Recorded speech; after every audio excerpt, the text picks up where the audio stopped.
Junior NTR 'God of war' movie poster release అయిన వెంటనే ట్విట్టర్లో ఫుల్ వార్ స్టార్ట్ అయ్యాయి. ఫస్ట్ ప్రొడ్యూసర్ నాగవంశీ గారు పోస్టర్ని షేర్ చేసి 'బోర్న్ ఇన్ నార్త్' అని క్యాప్షన్ పెట్టారు. అది చూసిన చాలామంది తమిళ్ ఆడియన్స్కి కోపం వచ్చింది.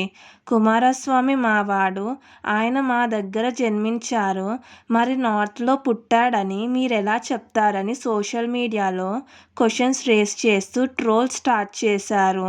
ఇంకొక పక్క అల్లు అర్జున్ ఫ్యాన్స్, ఎన్టీఆర్ ఫ్యాన్స్ మధ్య కూడా ఫ్యాన్ వార్స్ నడుస్తున్నాయి.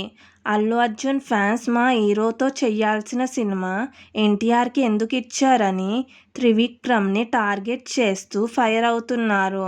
అలాగే ఎన్టీఆర్ని కూడా ట్రోల్ చేస్తున్నారు. దానికి రిప్లైగా ఎన్టీఆర్ ఫ్యాన్స్ ఈ రోల్కి అల్లు అర్జున్ కన్నా జూనియర్ ఎన్టీఆరే పర్ఫెక్ట్ చాయిస్, కుమారస్వామి క్యారెక్టర్కి ఎన్టీఆర్ బాగా సూట్ అవుతాడు అని చెప్తూ అల్లు అర్జున్ ఫ్యాన్స్కి కౌంటర్ ఇస్తున్నారు. ఇప్పుడే సిచ్యువేషన్ ఇలా ఉంటే మూవీ రిలీజ్ అయ్యాక ఇంకా ఎన్ని ఫ్యాన్ వార్స్ జరుగుతాయో చూడాలి. అయితే ఇవన్నీ పక్కన పెడితే మూవీ పోస్టర్ మాత్రం నెక్స్ట్ లెవెల్లో ఉంది.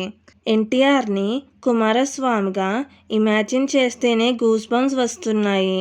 మరి స్క్రీన్ మీద ఎన్టీఆర్ పర్ఫార్మెన్స్ చూస్తే ఇంకెలా ఉంటుంది? త్రివిక్రమ్ గారు అన్నీ కరెక్ట్గా ఎగ్జిక్యూట్ చేస్తే ఎన్టీఆర్ ఫ్యాన్స్కి మాత్రం ఇది పక్కా పండగే.